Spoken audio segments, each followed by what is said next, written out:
What's going on, guys? Welcome back to the channel. Today we're doing a tier list for all of the Jurassic Park and Jurassic World movies. And before we actually begin, I want to say that there is construction going on outside my house. So if you hear some like noises, that's what that is. I'm going to try to edit it out, but I probably can't get everything. So just clearing the bases. Now, with that said, let's go over our categories. As usual, we have amazing, we have good, we have okay, we have bad, and we have booty. So before we begin, I just want to say, if you guys enjoy this video and you want to see more from me, if you have any cool ideas for future tier lists / rankings, let me know in the comments below, because if I use your suggestion, I will give you a shout out in that video. But with that said, guys, let us begin. So starting with our very first one, we have Jurassic Park 1. And I think we all know where this goes. It's an amazing. The magic behind this movie, just the different ways they were able to blend CGI and practical effects. This movie is probably the sole reason why I became a massive dinosaur fan in the first place. Because when I was a kid, this came out like a year before I was born. So I wasn't born yet when this came out, but maybe like around like when I was 5 or 6, I saw Jurassic Park 1 for the first time. And a lot of people were like, oh, that was pretty young for that age. But back in our day, you know, we were tough.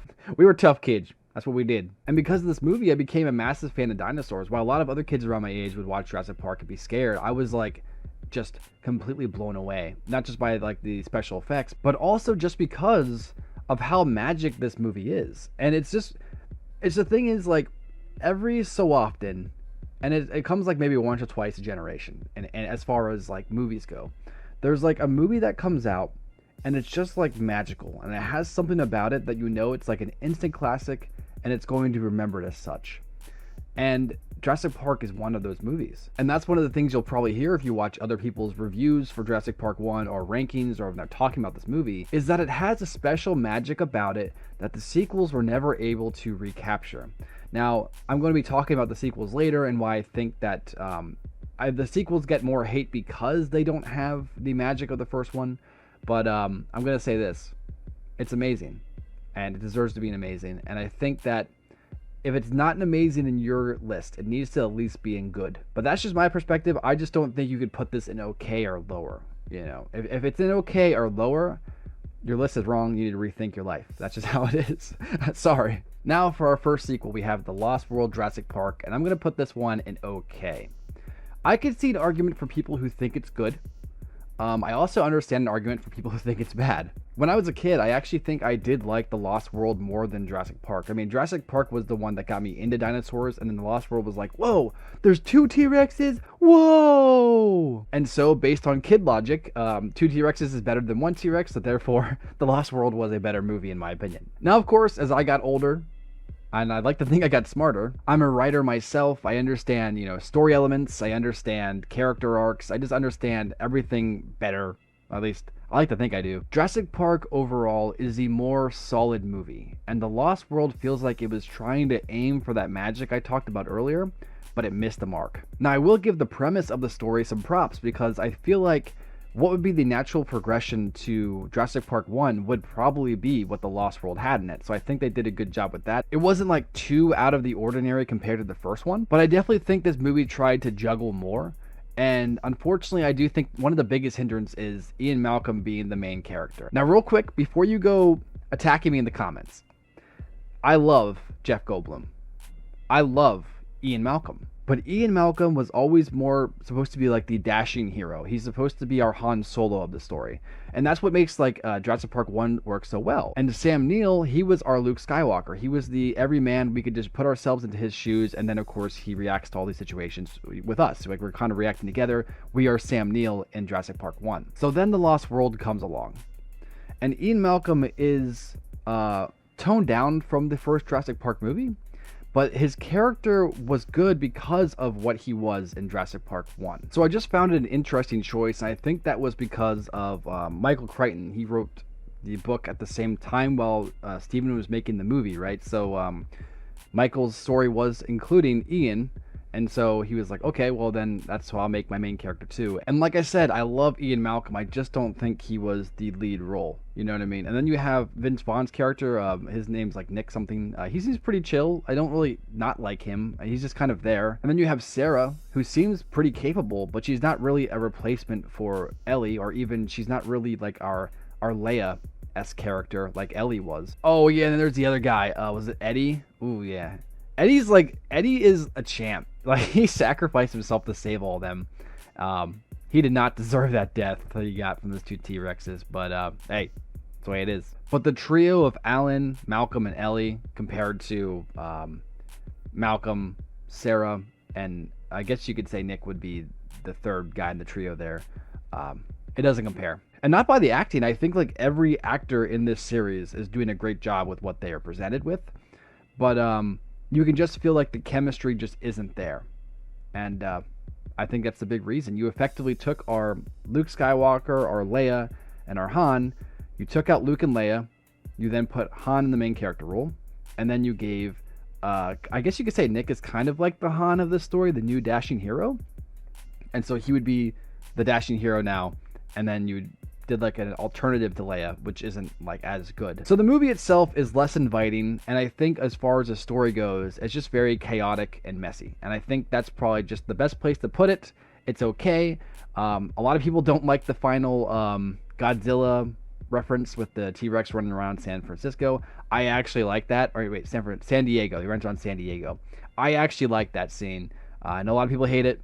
I like it. Does it make sense how the T-Rex ran around and killed everyone on the boat? No, but hey, Jurassic Park. That's the best explanation for you. So, The Lost World's an okay. We're going to go to Jurassic Park 3. Here's the thing.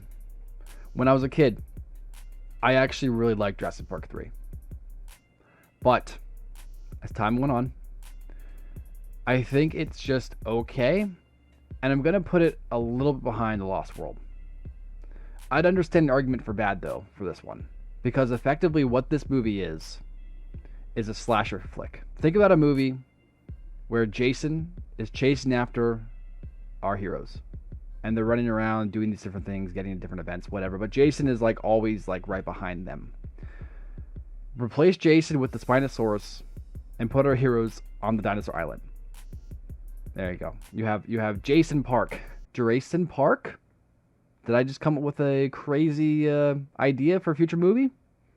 You decide. So I did some research on this Jurassic Park 3 movie, just seeing like what was the idea behind the Spinosaurus, and I found out like he was specifically designed, or at least in lore, it was designed to be, well, it wasn't designed to be extraterritorial, it just was. So you just have this big apex predator, runs around and kills everything. This is what he does. And so when he sees the humans, he's like, I don't recognize you especially, so I'm definitely going to kill you. And so I think that's an interesting concept. We kind of see that explored in Jurassic World as well with the Indominus Rex. But as far as the story goes, it's not really a Jurassic Park movie. Like, I would say The Lost World is a Jurassic Park movie, where Jurassic Park 3 feels like it's a different movie altogether, but it's in the Jurassic Park franchise.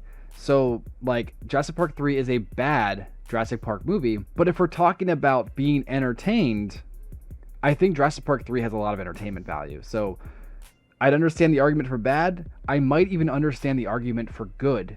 But for me, it's going in okay. Cool to see Sam Neill come back as Alan Grant. The rest of the characters they were okay. So we're going to leave it at that. Moving on to the next one. This might be something that people are going to hate me for or agree with me. But I think Jurassic World is good. I think what they tried to do with Jurassic World was to show like what would happen with Jurassic Park if it would have survived or actually would have become something. And that was what they were trying to do with Jurassic World. Also, Jurassic World, the name was supposed to be hinting towards the future of the franchise because the entire world was going to become Jurassic because the dinosaurs were going to get out. So that's kind of the reason why they changed the name. So not only is it similar to the old name, but it's also different enough to kind of represent the next stage in this Jurassic universe. So we're introduced to Owen and Claire, and I think for what they're supposed to be, they're alright. You know, like they're okay characters. You can't really compare them to, you know, Alan and Ellie and Malcolm.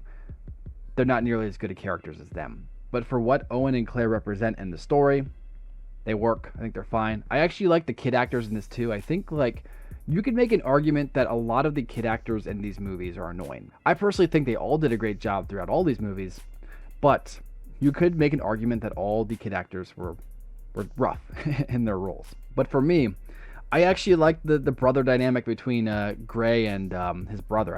What is his brother's name? I forget the older kid's name, but I like their brother dynamic, and I thought they really worked in the role. I actually kind of thought we'd see them again at some point in the story, but Maybe a future Jurassic Park movie or Jurassic World movie will see them. But the biggest thing for me when it came to Jurassic World was it felt like people behind it actually loved the franchise. You know, we saw a bunch of soft reboots around this time when that movie came out. And a lot of them felt like movies that were put out to make money. And yeah, this one was definitely put out to make money, don't get me wrong. In fact, all movies, that's the reasoning for being put out. But you can tell when someone who is leading the project, which is Colin Trevorrow, who is a massive Jurassic Park fan, you can tell when the person leading the project is actually a fan of the franchise. And you can just tell, you can see the love in this movie. Even if it isn't your favorite movie, or if you hate it, or you think it's good or bad, you can tell there is love put into this movie. When I first heard of the Indominus Rex, I thought it was a pretty dumb idea. But I think the story did a good job of representing why the Indominus Rex needed to exist. The idea to have, nature versus nurture, especially at the end with Rexy and Blue when they team up to take down Indominus. I think that's just like a really cool thing altogether. To not only just show like, yeah, it's a movie, like you can't take it too serious. OG Jurassic Park fans are not going to like the fact that a lot of these dinosaurs are just like, they're more like characters now. In the past they were just these big beasts, when that's effectively what they were meant to be. But now they're like their own characters with their own personalities and their own traits. So while it might sound ridiculous, it was cool to see Blue take revenge on the Indominus Rex for killing her sisters. And then having the T-Rex there as well, who's like, I'm an apex predator, I'm going to take you down. And Blue being smart enough, realizing I can't take down the Indominus Rex by myself, but if I team up with this T-Rex here, we can take it down. So I think that's something that's like interesting to introduce. I know it's ridiculous. I know a lot of the OG fans are really going to hate it. But I think what Jurassic World was trying to do and represent this new future for the Jurassic World franchise, it was pretty good. Now for me, while I have it in the good category, I would understand someone who would put it in amazing. I'd also understand someone who'd put it in booty. Because for a lot of OG fans, like I mentioned, this is where they really messed up. I mean, even Jurassic Park 2 and 3 are rough.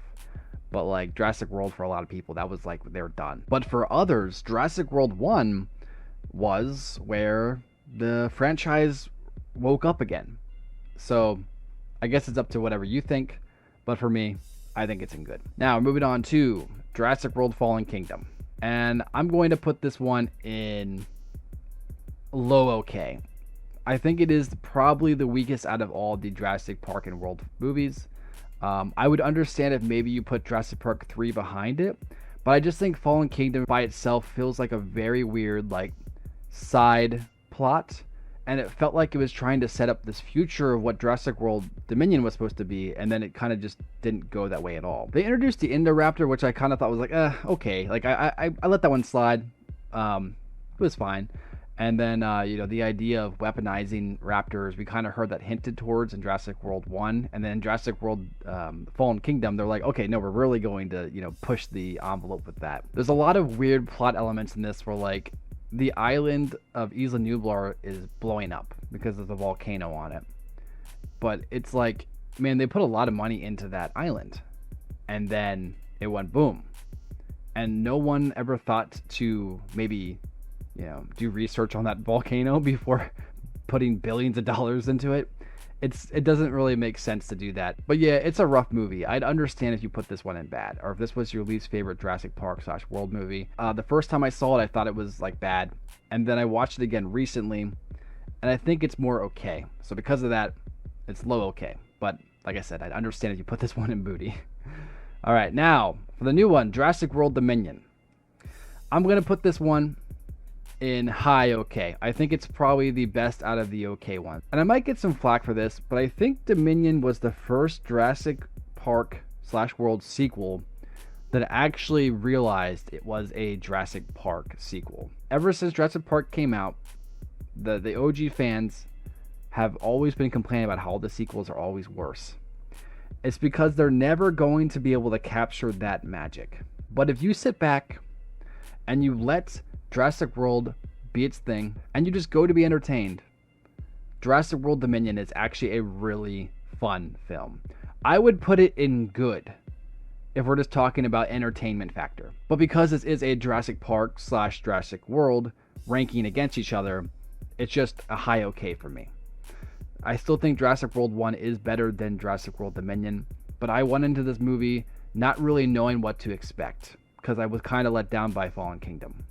So I went into this movie not really knowing what to expect, and I think I got exactly what I was looking for. I honestly liked this movie all the way through, except for like the last 10 minutes, and I'll explain that. If you want to check my review, by the way, for my full review on this movie, go check out one of my previous videos. You'll see it. And one of the best things I have to give this movie props for is that it brought in the old guard and the new guard together in a very cohesive way. It didn't feel forced. I thought they were just going to have the old guard show up for the last 15 minutes, be like, oh, hey, there they are, hey, little cameo, cool. But no, they are part of this movie. In fact, they are the B plot of this movie. So I think that's actually pretty cool. And honestly, in a way, the old guard story is actually higher stakes than the new guard story, which is I think it's pretty interesting. Now, honestly, I probably would have put this one in good if it wasn't for the shoehorned in final dinosaur fight between the Giga and the T-Rex. It did not feel deserved. It felt like they threw it in because one of the higher up producers or execs were like, hey, where's the final fight? People like that in Jurassic World 1, where's that final fight? And the director and writer were like, well, we didn't really write the story to have a final fight. It doesn't make sense to put one in. And then the executive is like, well, you put it in or you're fired. And they're like, okay, we'll just put in a fight quick. And that's what it feels like. Now, that just might be me, but I do think that shoehorn fight does kind of bring down the overall value of this movie. Now, with that said, like the majority of these Jurassic World sequels, I would understand if someone put all of these in good. But I'd also understand if you put all of these in bad. I'm not against that. For me personally, I just think they're all just okay. Some are high okay, some are low okay. But I don't know if I can call any of these movies bad. But that's just me. But with my ranking done, how would you guys rank these movies? Let me know in the comments below. Like I said in the beginning of this video, if you have any cool ideas for future rankings or tier lists, or just you want to hear my opinion on something, let me know in the comments below, because if I use your suggestion, I will give you a shout out in that video. But thanks again for watching, guys, and I'll catch you in the next one. Peace.